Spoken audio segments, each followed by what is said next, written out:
سيئات أعمالنا من يهده الله فلا مضل له ومن يضلله فلا هادي له ونشهد أن لا إله إلا الله وحده لا شريك له ونشهد أن سيدنا ومولانا محمدا عبده ورسوله أما بعد فأعوذ بالله من الشيطان الرجيم بسم الله الرحمن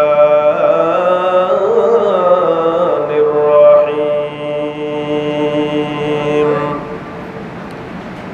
إنا أرسلنا نوحا إلى قومه أن أنذر قومك من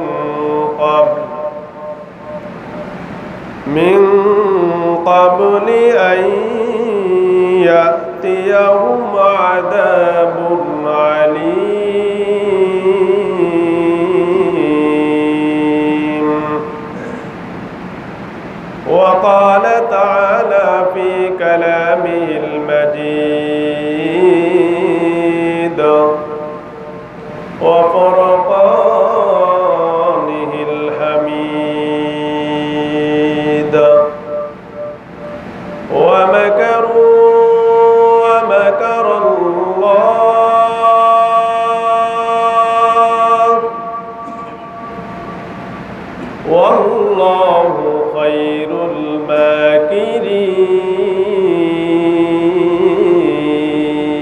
الماكرين وقال النبي صلى الله عليه وسلم لا طاعة لمخلوق في معصية الخالق إن الله وملائكته يصلون على النبي يا أيها الذين آمنوا صلوا عليه وسلموا تسليما اللهم صل على سيدنا مولانا محمد وعلى آل سيدنا مولانا محمد ميقروم حبسوزم آكشندر كعبزم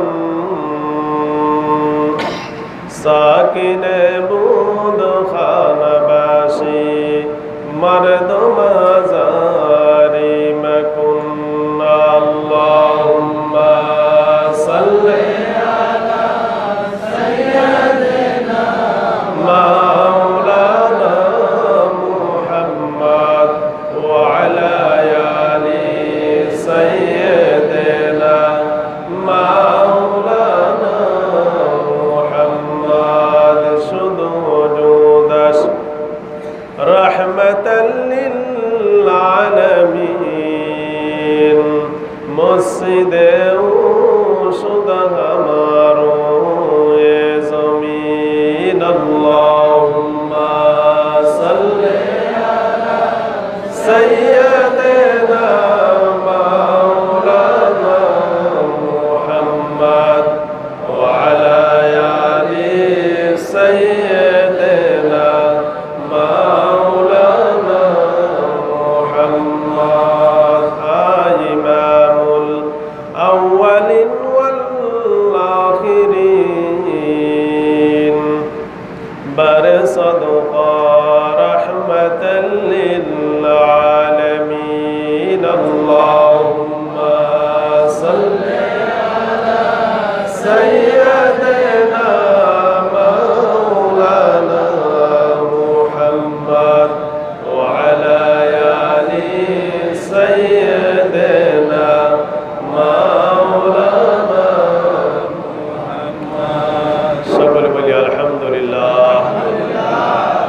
আল্লাহ রব্বুল আলামিনের রহমতের দরবারে লাখ কোটি শুকরিয়া যে আল্লাহ রব্বুল আলামিন আমাদের সকলকে তার গোলামি করার জন্য পবিত্র জুমার মসজিদে জুমার নামাজ আদায় করার জন্য আসার তৌফিক দান করেছে। এজন্য আমরা শুকরিয়া দান বলি আলহামদুলিল্লাহ। আল্লাহ রব্বুল আলামিনের পবিত্র কালামুল্লাহর সূরা নূর থেকে একখানি আয়াতে কারিমা তেলাওয়াত করেছি। আল্লাহ রব্বুল আলামিন এই আয়াতে কারিমার অর্থ অনুযায়ী আমাদের সকলকে আমল করার তৌফিক দান করুন, সকলে আমিন। আল্লাহ রব্বুল আলামিন হযরতে আদম আলাইহিস সালাতু ওয়াস সালাম থেকে নিয়ে রাসূল করিম সাল্লাল্লাহু আলাইহি সাল্লাম পর্যন্ত যে সকল নবী এবং রাসূল এই দুনিয়াতে আসছেন, সকল নবী এবং রাসূলের একটি বাণী ছিল যে কালিমা লা ইলাহা ইল্লাল্লাহ মুহাম্মাদুর রাসূলুল্লাহ। যেই নবী দুনিয়াতে আসছেন ওনার নাম ওই কালিমার সাথে আল্লাহ সংযুক্ত করে দিয়েছেন। তো আল্লাহ রব্বুল আলামিন হযরতে নূহ আলাইহিস সালাতু ওয়াস সালামকে যখন দুনিয়াতে দাওয়াতের মিশন নিয়ে পাঠিয়েছেন, আল্লাহ রব্বুল আলামিন সূরা নূহতে বলতেছেন, ইন্না আরসালনা নূহান ইলা কওমিহি আন আনযির কওমাকা মিন ক্বাবলি আন ইয়াতিয়াহুম আযাবুন আলীম। আল্লাহ রব্বুল আলামিন ইরশাদ করেন, আমি আল্লাহ রব্বুল আলামিন নূহ আলাইহিস সালাতু ওয়াস সালামকে তার সম্প্রদায়ের নিকটে পাঠিয়েছি। তার সম্প্রদায়ের লোককে বিধি প্রদর্শন করবে এবং আল্লাহ রব্বুল আলামিনের পরিচয় দান করবে। এবং তোমাদের পূর্বে অনেক নবী এবং রাসূল আসছে, তার বাণী তাদেরকে শোনাবে। এবং মৃত্যুর পরে যে কবরে আযাব, এই আযাব সম্পর্কে আমি নবী এবং রাসূলকে তার উম্মতদেরকে জানার জন্য আমি প্রেরণ করেছি। বলেন সুবহানাল্লাহ। আল্লাহ রাব্বুল আলামিন অন্য আয়াতে বলেন, ওয়াল্লাহু জাআলা লাকুম বিল আরদি বিসাতা। আমি আল্লাহ রাব্বুল আলামিন এই জমিনকে আমার বান্দার জন্য বিছানা স্বরূপ বানিয়েছি। বলেন সুবহানাল্লাহ। লিতাসলুকু মিনহা সুবুলান ফিজাজা। তারা আমার এই জমিনে আনন্দ চিত্রে এবং নিরাপদ শান্তিতে তারা এই জমিনে বসবাস করবে। বলেন সুবহানাল্লাহ। কিন্তু আল্লাহ রাব্বুল আলামিন এই জমিনকে তার বান্দার জন্য বানাইছেন বিছানা স্বরূপ। আমরা রাত্রে যখন বিছানা যাই, কিছুক্ষণ যখন শুয়ে থাকি, আমাদের শান্তির বার্তা আল্লাহ রাব্বুল আলামিন আমাদের চোখের ভিতরে একটা ঘুমের আবরণ দিয়ে দিতে পারেন। সুবহানাল্লাহ। দিনকে আল্লাহ রাব্বুল আলামিন বানিয়েছেন কাজের জন্য। আল্লাহ রাব্বুল আলামিন দিনকে বানিয়েছেন কাজের জন্য, আর রাত্রে বানিয়েছেন বান্দার শান্তির জন্য। হযরতে নূহ আলাইহিস সালাতু ওয়াস সালাম আল্লাহর পক্ষ থেকে বাণী যখন তার উম্মতদেরকে একের পর এক দাওয়াত দিতে লাগলেন, তখন নূহ আলাইহিস সালাতু ওয়াস সালামের সম্প্রদায় নূহ আলাইহিস সালাতু ওয়াস সালামকে বয়কট করলেন এবং নূহ আলাইহিস সালাতু ওয়াস সালামের দাওয়াতকে তারা অমান্য করলেন এবং আল্লাহর সাথে তারা নাফরমানি করতে লাগলেন। বলেন নাউজুবিল্লাহ। আল্লাহ রাব্বুল আলামিন নূহ আলাইহিস সালাতু ওয়াস সালামের সম্প্রদায় সম্পর্কে সূরা নূর ভিতরে কিছু আলোচনা করেছেন। আল্লাহ রাব্বুল আলামিন ইরশাদ করেন, ক্বালা ইয়া কওমি ইন্নী লাকুম নাযীরুম মুবিন। হযরতে নূহ আলাইহিস সালাতু ওয়াস সালাম তার সম্প্রদায়কে বললেন, হে আমার সম্প্রদায়, আমার উম্মত, তোমরা খুব মনোযোগের সাথে শোনো। আমি আল্লাহ রাব্বুল আলামিনের নিকট থেকে তোমাদের নিকট সত্য এবং প্রকাশ্য এবং স্পষ্ট নবী হিসাবে প্রেরণ হয়েছি। বলেন সুবহানাল্লাহ। আমার মিশনের কাজগুলা কি শুনে রাখো। আনিবুদুল্লাহ এক আল্লাহ রাব্বুল আলামিনের ইবাদত করবে, ওয়াত্তাকু এবং আমার আল্লাহ রাব্বুল আলামিনকে ভয় করবে, ওয়াতিউন এবং আমি নবীকে তোমরা নবী এবং রাসূল হিসাবে বিশ্বাস স্থাপন করবে। তিনটা মিশন। কয়টা মিশন? তিনটা। এক নম্বরে আনিবুদুল্লাহ ওয়াত্তাকু, আল্লাহর ইবাদত করবে। দুই নম্বরে আল্লাহকে ভয় করবে। তিন নম্বরে আল্লাহ রাব্বুল আলামিন আমাকে মাধ্যম স্বরূপ রাসূল হিসাবে প্রেরণ করেছেন এবং তোমরা আমাকে রাসূল হিসাবে মেনে নিবে। তাহলে আল্লাহ রাব্বুল আলামিন বলেন এই তিনটা কাজ যদি বান্দা করতে পারে তাহলে আমি আল্লাহ রাব্বুল আলামিন আমার বান্দার জন্য পুরস্কার হিসাবে আমি আল্লাহ রাব্বুল আলামিন তাদেরকে জান্নাতে প্রবেশ করাবো। বলেন সুবহানাল্লাহ। এক নম্বরে পুরস্কার আল্লাহ রাব্বুল আলামিন ঘোষণা করেন, ইয়াগফির লাকুম মিন যুনুবিকুম, আমি আল্লাহ রাব্বুল আলামিন তোমাদের জীবনের গুনাহগুলো maaf করে দিব। বলেন সুবহানাল্লাহ।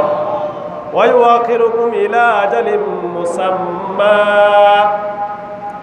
এবং আমি আল্লাহ রাব্বুল আলামিন তোমাদেরকে দুনিয়াতে বসবাসের জন্য সকল আযাব এবং গজব থেকে আমি তোমাদেরকে হেফাজত করে নিব। বলেন সুবহানাল্লাহ। বর্তমানে আযাব আছে না গেছে? কি আযাব? করোনার আযাব। কিসের আযাব? করোনার আযাব। এই আযাবটা আল্লাহ কেন দিল? হযরতে নূহ আলাইহিস সালাতু ওয়াস সালামের এই সম্প্রদায় থেকে আমাদের কিছু ইঙ্গিত এবং ওখান থেকে কিছু জানা দরকার। কেন আল্লাহ রাব্বুল আলামিন আযাব দেয়? তাফসীরের কিতাবে আসছে ওয়া ইউআখিরুকুম ইলা আজালিম মুসাম্মা, মানুষকে আল্লাহ রাব্বুল আলামিন দুই ধরনের সময় দেয়, আর এই দুই ধরনের সময় আল্লাহ রাব্বুল আলামিন লৌহে মাহফুজে লিপিবদ্ধ করে রেখেছেন। বলেন সুবহানাল্লাহ। একটি হলো আল্লাহ রাব্বুল আলামিন যখন আমাদেরকে এই দুনিয়াতে পাঠানোর পূর্বে আমাদের হায়াত, মৌত, খানা পিনা সকল কিছু লিপিবদ্ধ করেছেন দুই ভাবে। যদি আমার বান্দা ভালো কাজ করে তাহলে আমি আল্লাহ রাব্বুল আলামিন তার হায়াতকে 60 দিয়েছি, 60 বছর শেষ হলে তাকে আমি মৃত্যুবরণ করব। বলেন সুবহানাল্লাহ। আর যদি আমার বান্দা আমার হুকুম মতো না চলে, রাসূলের তরিকা মতো না চলে, আমি তাকে যেই সময় দিয়ে দুনিয়াতে প্রেরণ করলাম আল্লাহ রাব্বুল আলামিন বলেন ওয়াইমুল্লাহ, আমার লোহে মাহফুজে তাও লিপিবদ্ধ করা আছে, যদি কোনো কারণে সে আমার হুকুম মতো না চলে, রাসূলের তরিকা মতো না চলে, তাহলে আমি আল্লাহ রাব্বুল আলামিন করোনা ভাইরাসের মতো মহামারী দিয়ে তাদেরকে হঠাৎ মৃত্যুকে দুনিয়া থেকে নিয়ে আসবো। বলেন ঠিক কিনা? এখন হঠাৎ মৃত্যু আসে না নাই? কেউ বা হার্ট স্ট্রোক, কেউ বা ব্রেন, কেউ বা গাড়ি চাপা ইত্যাদি এই দুনিয়ার থেকে বিদায় হয়ে যায়।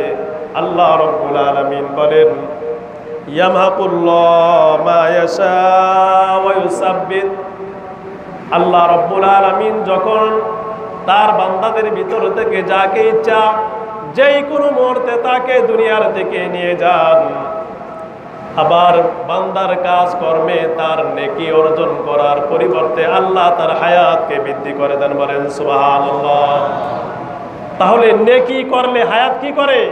বাড়ে। গুনাহ করলে হায়াত কমে যায়। উদাহরণ, আমাদের বিভিন্ন কাজকর্ম যখন আমরা চাকরি নেই আমাদেরকে বিভিন্ন শর্ত দেয়, ভাই তুমি যদি এই কাজ করো তোমার কোনো চাকরিতে সমস্যা হবে না, তবে তুমি যদি আমাদের মিল কারখানার অফিসের নিয়ম নীতি অমান্য করো তাহলে চাকরি তো যাবেই, টাকাও পাইবা না, অপরাধ করার কারণে তোমার শাস্তি হবে। বলেন ঠিক কিনা? তবে আল্লাহ রাব্বুল আলামিন আমাদেরকে দুনিয়াতে শর্ত দিয়ে পাঠাইছেন কি পাঠান নাই? পাঠাইছেন। কয়টা শর্ত? তিনটা। কয়টা? তিনটা। এক নম্বর শর্ত আনিবুদুল্লাহ, গোলামি করব কার? আল্লাহর না মানুষের? বর্তমানে মানুষ গোলামি করে কার? মানুষের গোলামি করে। মানুষের গোলামি করতে গিয়ে কত নামাজের উপরে আক্রমণ করে, মানুষের গোলামি করতে গিয়ে কত আলেম ওলামারা আজকে জেলখানায়। বলেন ঠিক কিনা? সুতরাং গোলামি করব কার? কাল কিয়ামতের দিন আল্লাহ রাব্বুল আলামিন বলেন তিনটা কাজ আমার বান্দারা করবে। আনিবুদুল্লাহ, গোলামি শুধু আমি আল্লাহরই করবে। দুই নম্বরে ভয় করব কাকে? নাকি করোনাকে? আল্লাহ রাব্বুল আলামিন বলেন ওয়াত্তাকু, আমি আল্লাহকে ভয় করো আর করোনার মালিককে ভয় করো। করোনার মালিককে যদি আমরা ভয় করতে পারি, আল্লাহ রাব্বুল আলামিন বলেন ওয়াতিউন, এবং তোমাদের কাছে যেই রসুলের বাণী পৌঁছেছে ওই রসুলের তরিকা অনুযায়ী যদি তোমরা চলতে পারো, আমি আল্লাহ এই তিন কারণে তোমাদেরকে জান্নাতের পয়গাম দিয়ে দিলাম। বলেন সুবহানাল্লাহ। হযরত নূহ আলাইহিস সালাতু ওয়াস সালাম যখন তার সম্প্রদায় উম্মতকে দাওয়াত দিতে লাগলেন, ক্বালা ইয়া নূহ রাব্বি লা তাযারনি, নূহ আলাইহিস সালাতু ওয়াস সালাম যখন 950 বছর দাওয়াতের কাজ শেষ করলেন, লাইলা ওয়া নাহারা, রাত্রে এবং দিনে তিনি দাওয়াতের মিশন শুরু করে দিলেন। আল্লাহ রাব্বুল আলামিন বললেন, হে আমার নবী নূহ, আপনার দাওয়াতের মিশনের মাধ্যমে কতজন আল্লাহর খাঁটি বান্দা রূপে পরিণত হয়েছে?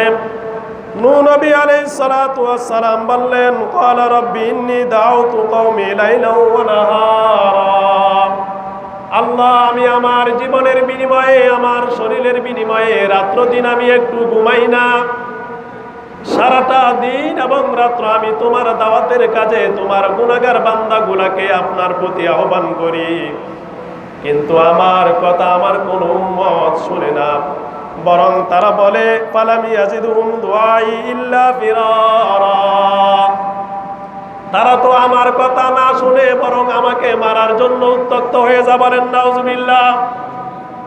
ওয়া ইন্নী কুল্লামা দাউতুম লিতাগফির লাহুম জালু, নিশ্চয়ই আমার দাওয়াত দেওয়ার পরে আপনি তাদেরকে ক্ষমা করে দিবেন, কিন্তু যখন আমি তাদের কাছে দাওয়াত দেই তারা কয়েকটি কাজ করে।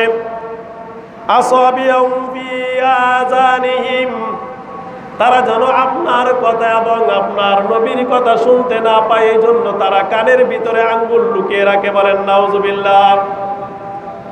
দুই নম্বরে ওয়াস্তাগসাউ সিয়াবাহুম, দুই নম্বরে তারা আপনার ওই সকল বান্দাগুলা নিজের কাপড় দ্বারা, গামছা দ্বারা চেহারাকে ঢেকে রাখে যেন আমি নবীর কথা না শুনে এবং আমাকে দেখতে না পারে। তিন নম্বরে ওয়াসরু, এবং আমাকে কুৎসা রটনা করতে থাকে, উত্তক্ত করতে থাকে বিভিন্ন খারাপ ভাষায়। ওয়াস্তাকবারু ইস্তিকবারা, এবং আমি নবীর সাথে বেশি বেশি করে অহংকার এবং তাকাব্বুরি করে আমার সাথে গালিগালাজ করতে থাকে। ও আমার আল্লাহ, 950 বছর দাওয়াত দেওয়ার পরে মাত্র 40-84 জন মানুষ ঈমান এনেছে, আপনার প্রতি বিশ্বাস স্থাপন করেছে। আয় আল্লাহ, এই সম্প্রদায়গুলোকে আপনি কোন গজব দ্বারা ধ্বংস করে দেন।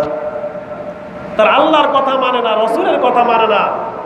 শুধু তাই নয়, রসুল যাদের প্রতি এই দুনিয়াতে রসুল হিসাবে আসছেন তারা তো নূহ আলাইহিস সালাতু ওয়াস সালামকে উত্ত্যক্ত করেছে, শাস্তি দিয়েছে, তাকে বিভিন্ন রকমের কষ্ট দিয়েছে, এবং পার্শ্ববর্তী গ্রাম, পার্শ্ববর্তী দেশ থেকে টাকা ভাড়া করে বিভিন্ন লোককে আনছে নূহ আলাইহিস সালাতু ওয়াস সালামকে কষ্ট দেওয়ার জন্য। বলেন নাউজুবিল্লাহ।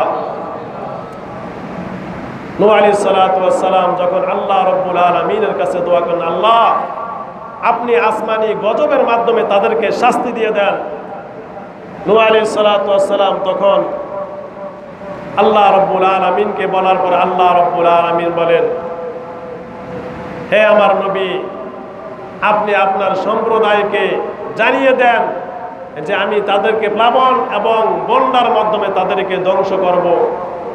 আর এই বন্যার পূর্বে আমি আপনাকে একটি কিস্তি নৌকা বা জাহাজ তৈরি করার জন্য এই মরুভূমিতে আপনি একটি জাহাজ তৈরি করেন।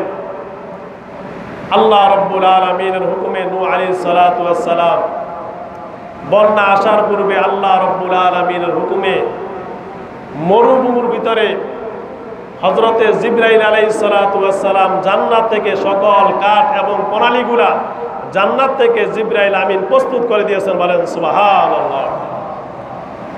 মরুভূমির প্রান্তরে জাহাজ তৈরি হয়ে গেল। আল্লাহ রাব্বুল আলামিন তখন নূহ আলাইহিস সালাতু ওয়াস সালামকে বললেন, হে আমার নবী, আপনি ধৈর্য ধারণ করতে থাকেন এবং আল্লাহর গোলামি করতে থাকুন। একদিন সময় মতো যেদিন চুলা থেকে পানি বের হয়ে আসবে, মনে করবেন ওদিন থেকে বন্যা শুরু হয়ে যাবে, তখন আপনি এবং আপনার উম্মতদেরকে নিয়ে আপনি জাহাজে উঠে যাবেন, আর বাকি পুরা সম্প্রদায় নাফরমানি যারা আমি আল্লাহর সাথে নাফরমানি করেছে আমি তাদেরকে ধ্বংস করে দিব। বলেন নাউজুবিল্লাহ। নূহ আলাইহিস সালাতু ওয়াস সালামের নৌকা বানানোর পর মরুভূমিতে পড়ে আছে, কাফের মুশরিকেরা তখন হাসি ঠাট্টা করতে লাগলো যে তুমি যে আল্লাহর কথা এতদিন আমাদেরকে বলেছ, তোমার আল্লাহও পাগল, তুমিও একটা পাগল। বলেন নাউজুবিল্লাহ।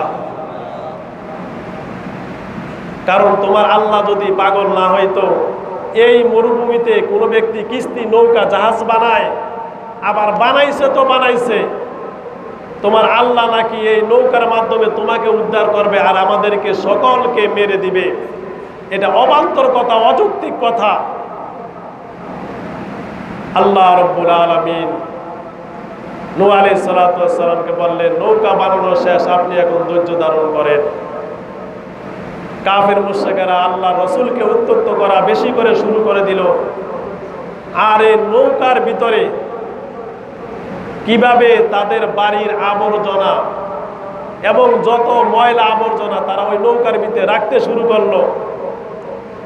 সমাজের সবাই মিলে হযরতে নূহ আলাইহিস সালাতু ওয়াস সালামের কিস্তির উপরে, তখন আমরা যে বাথরুম করি এই বাথরুম তারা বাড়িতে না করে, বরং ওই ময়লা আবর্জনা ওই টয়লেট হিসাবে আল্লাহর নবী হযরতে নূহ আলাইহিস সালাতু ওয়াস সালামের কিস্তিকে তারা ব্যবহার করেছে। বলেন নাউজুবিল্লাহ। হযরতে নূহ আলাইহিস সালাতু ওয়াস সালাম তখন আল্লাহ রাব্বুল আলামিনকে বললেন, ও আমার আল্লাহ,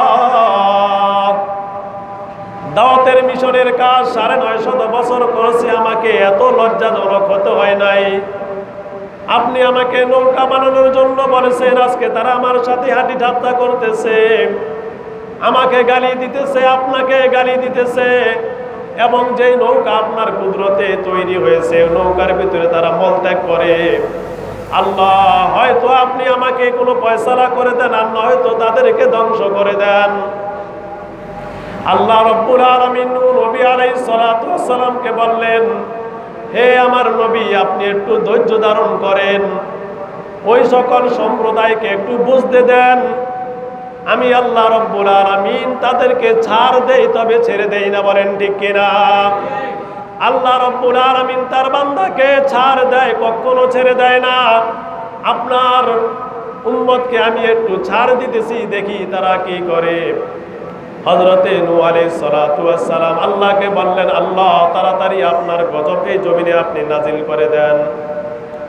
তারা যে অপরাধ করতেছে একের পর এক, তারা নৌকাটি ছিল ৩ তলা, তারা বাথরুম করতে করতে একদিন ওই নৌকাটা পরিপূর্ণ হয়ে গেছে। বলেন নাউজুবিল্লাহ। পরিপূর্ণ হয়ে যাওয়ার পর আর কোনো জায়গা নাই। আল্লাহ রাব্বুল আলামিন হযরতে নূহ আলাইহিস সালাতু ওয়াস সালামের প্রতি ওই প্রেরণ করলেন, হে নূহ, আমি আল্লাহ রাব্বুল আলামিন আর কিছুদিনের ভিতরেই আপনার সম্প্রদায়কে ধ্বংস করে দিব, তাদের প্রতি প্লাবন আমি নাজিল করে দিব। আল্লাহ রাব্বুল আলামিনের নবী নূহ আলাইহিস সালাতু ওয়াস সালাম বললেন, আল্লাহ, তারা তো আমার সেই নৌকা এবং জাহাজকে ময়লা তারা ভরপুর করে দিয়েছে, এই নৌকার ভিতরে বসবাস অযোগ্য অনুপযোগী হয়ে গেছে, এর ভিতরে মলত্যাগ ছাড়া আর কোনো ময়লা আবর্জনা ছাড়া আর কিছু নাই। আল্লাহ রাব্বুল আলামিন, আপনি এই নৌকার ভিতরে আমাদেরকে কিভাবে বসবাসের ব্যবস্থা করবেন? আল্লাহ রাব্বুল আলামিন নূহ আলাইহিস সালাতু ওয়াস সালামকে বললেন, হে আমার নবী, আপনি একটু ধৈর্য ধারণ করেন, যারাই এই নৌকার ভিতরে মলত্যাগ করেছে তাদের মাধ্যমে আমি আল্লাহ পরিষ্কার করব। বলেন সুবহানাল্লাহ, সুবহানাল্লাহ বলেন। যারাই এই নৌকার ভিতরে পায়খানা করেছে তাদের মাধ্যমে আমি আল্লাহ এই নৌকার মলত্যাগগুলো আমি পরিষ্কার করব। বলেন সুবহানাল্লাহ। আল্লাহ রাব্বুল আলামিন নূহ আলাইহিস সালাতু ওয়াস সালামকে বললেন, হে আমার নবী, একটু ধৈর্য ধারণ করে তাদের অবস্থা দেখেন। তাদেরকে আল্লাহ রাব্বুল আলামিন এই মলত্যাগ করার কারণে এমন একটা তাদেরকে রোগ দিয়েছে যে রোগটাকে কুষ্ঠরোগ বা পেলেগ রোগ বলে। এই রোগ হওয়ার সাথে সাথে তাদের শরীরের মাংসগুলা পচে যাইতেছিল, শরীরের মাংসগুলা গলে গলে পুজ আকারে বের হইতে লাগলো। আল্লাহ রাব্বুল আলামিন তাদেরকে এই রোগ দেওয়ার পরে দুনিয়ার সকল ডাক্তার চেষ্টা করেছে তাদেরকে মুক্ত করার জন্য এই রোগ থেকে। ওই জমানার সকল বিজ্ঞানী এবং সকল ডাক্তার মিলে এই রোগের কোনো পরিষেধক, কোনো ওষুধ বের করতে পারল না। হঠাৎ করে আল্লাহ রাব্বুল আলামিনের বান্দা একজন এই পেলেগ রোগওয়ালা ব্যক্তি নূহ আলাইহিস সালাতু ওয়াস সালামের নৌকায় পায়খানা করতে গেল।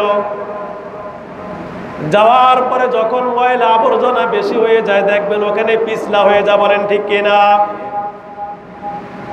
ওই আল্লাহর বান্দা যখন ওখানে পায়খানা করতেছে, হঠাৎ করে পায়খানা অবস্থায় পা পিছলে গিয়ে নৌকার ভিতরে পড়ে গেল। পড়ে যাওয়ার পর তার পুরা শরীরে ময়লা আবর্জনা ভরে গেল। নৌকা থেকে সে বের হয়ে বাড়িতে আসলো। আসার পর যখন সে গোসল করলো, গোসল করার পরে দেখলো তার শরীরে আর কোনো পেলেগ রোগের কোনো চিহ্ন নাই। আল্লাহ রাব্বুল আলামিন পারেন কি পারেন না? যেই আল্লাহ রাব্বুল আলামিন গজব দিতে পারেন, ওই আল্লাহ গজবকে মুক্তিও দিতে পারেন, বলেন ঠিক কিনা? ফিরআউন মূসা আলাইহিস সালাতু ওয়াস সালামকে মারার জন্য চেষ্টা করেছে। আল্লাহ রাব্বুল আলামিন মূসা আলাইহিস সালাতু ওয়াস সালামকে ফিরআউনের ঘরেই লালন পালন করেছে, বলেন ঠিক কিনা? সুতরাং আল্লাহর সাথে নাফরমানি, আল্লাহর সাথে গাদ্দারি করা যাবে না। আল্লাহ রাব্বুল আলামিন বলেন ওয়া মাকারু ওয়া মাকারাল্লাহ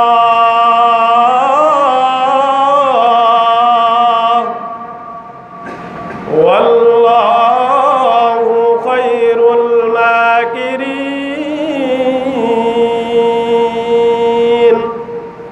আল্লাহ রাব্বুল আলামিন ইরশাদ করেন, তোমরা আমার সাথে ষড়যন্ত্র করো, আমার নবীর সাথে ষড়যন্ত্র করো, আমি আল্লাহ রাব্বুল আলামিন তোমাদের থেকে আরো উত্তম ষড়যন্ত্রকারী, বলেন সুবহানাল্লাহ। যা হোক, যখন ওই কাফের পায়খানার ভিতর থেকে উঠে গোসল করলো, গোসল করার পরে যখন দেখলেন তার পেলেগ রোগ ভালো হয়ে গেল, বাড়ির সবাই বলতে লাগলো, তুমি কোন ঔষধ খাইয়েছ, কোন ডাক্তার, কোন কবিরাজের কাছে গিয়েছো, তোমার রোগ ভালো হয়ে গেছে? ওই লোক বলল, বলা যাবে না, বলা যাবে না, যেই কারণে ভালো হয়েছে এটা বলার মতো না। পায়খানার ভিতরে পড়ার পরে সে যে অবস্থা হয়েছে এটা কি কারোর কাছে বলা যাবে? বলা যাবে না। আল্লাহ রাব্বুল আলামিন বলেন ওয়া মাকারু ওয়া মাকারাল্লাহ ওয়াল্লাহু খায়রুল মাকিরিন। তোমরা যে আমি আল্লাহর সাথে ষড়যন্ত্র করো, আমি আল্লাহ তোমাদের থেকে আর উত্তম ষড়যন্ত্রকারী, বলেন সুবহানাল্লাহ। অনেক পীড়াপিড়ির পরে বলল, ভাই যেহেতু তোমরা আমাদের সমাজের বাসী, আমার গ্রামের, আমার চাচতো খালাতো ইত্যাদি আত্মীয় স্বজন, তোমাদেরকে আমি বলি, এমন কোনো ওষুধ আমি পান করি নাই, খাই নাই, যেই কারণে কুষ্ঠরোগ ভালো হয়েছে। তবে নূহ আলাইহিস সালাতু ওয়াস সালামের নৌকার ভিতরে যে আমরা মলত্যাগ করে আসলাম, আমি ওখানে মলত্যাগ করার জন্য গেলাম, কোনো ক্রমে হঠাৎ আমার পা পিছলে মলের ভিতরে আমি পড়ে যাই, আর ওই মল যখন আমার গায়ে লাগলো আমার রোগ অটোমেটিক ভালো হয়ে গেল, বলেন সুবহানাল্লাহ। আল্লাহ দেখেন আল্লাহর ষড়যন্ত্র কিভাবে শুরু করে, ভালো কাজের মাধ্যমে। আল্লাহ রাব্বুল আলামিন নূহ আলাইহিস সালাতু ওয়াস সালামকে বললেন, এখন থেকে আমার খেলা শুরু হবে, বলেন সুবহানাল্লাহ। এই কথা বলার সাথে সাথে বাড়ির ভিতরে যত কুষ্ঠরোগী আছে এরা আলহামদুলিল্লাহ যায় নিজের বালতি বাড়ির থেকে নিয়ে বালতি ভরে ভরে নৌকা খালি করা শুরু করলো, বলেন সুবহানাল্লাহ। ভাই করোনা ভাইরাস যখন শুরু হয়ে গেল, যারা ইউটিউব চ্যানেল ব্যবহার করেছেন, ভারতে হিন্দু সম্প্রদায় অনেকজনে গোবর পুরা শরীরে মাখছে, দেখছেন আপনারা? সুতরাং আল্লাহ রাব্বুল আলামিন কারে কিসের মাধ্যমে সুস্থ করবে? মালিককে। নূহ আলাইহিস সালাতু ওয়াস সালামকে বললেন, নবী খেলা শুরু হয়ে গেছে, যারাই পায়খানা করছে তাদেরকে আমি আজকে মেথর বানিয়ে দিয়েছি। আল্লাহু আকবার। মেথর বানালো, সবাই এখন ওটার ভিতরে নামে গোসল করে, আর যাওয়ার সময় এক বালতি নিয়ে যায়।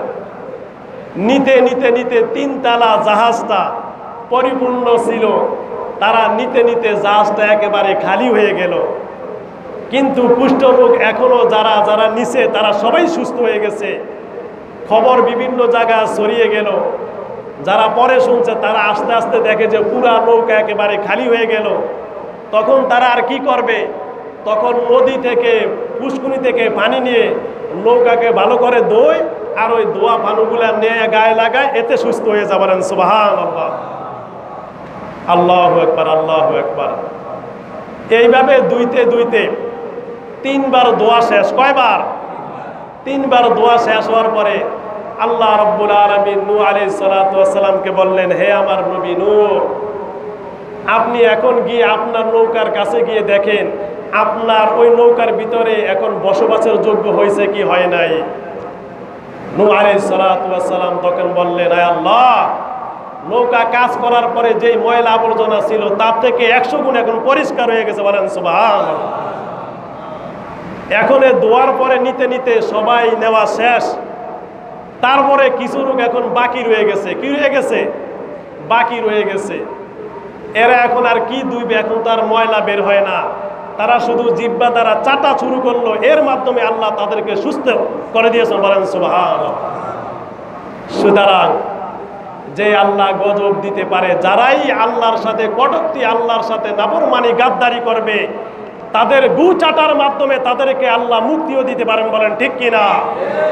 আজকে যারা আল্লাহ রাব্বুল আলামিনের কোরআনের সাথে শেষ নবী মুহাম্মদুর রাসূলুল্লাহ সাল্লাল্লাহু আলাইহি সাল্লামকে যারা মানতে না চায়, পত্র পত্রিকা খোলেন, কাদিয়ানী নামে একটা সম্প্রদায় তারা বের হয়েছে। তারা আমার শেষ নবী মুহাম্মদুর রাসূলুল্লাহ সাল্লাল্লাহু আলাইহি সাল্লামকে শেষ নবী মানতে চায় না। বলেন নাউজুবিল্লাহ। তারা ঘোষণা দিতে চায় গোলাম আহমদ কাদিয়ানীকে তারা শেষ নবী মানে। বলেন নাউজুবিল্লাহ।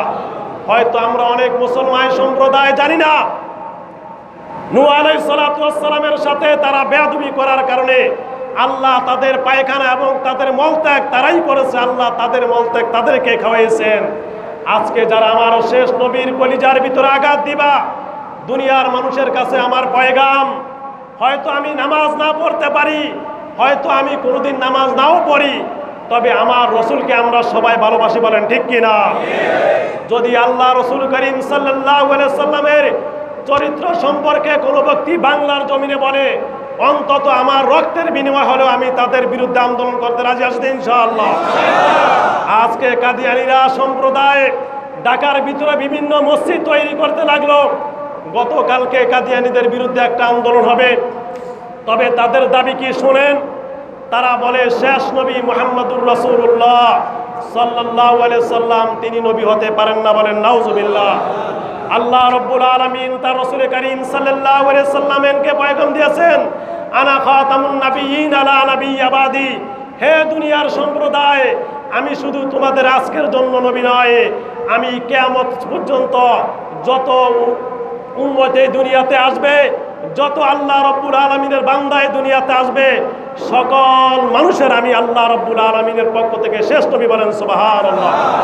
আল্লাহ রাব্বুল আলামিনের নবী আরো বলেছেন, আনা খাতামুন নাবিয়্যিন আলা নাবিয়্যি বাদি।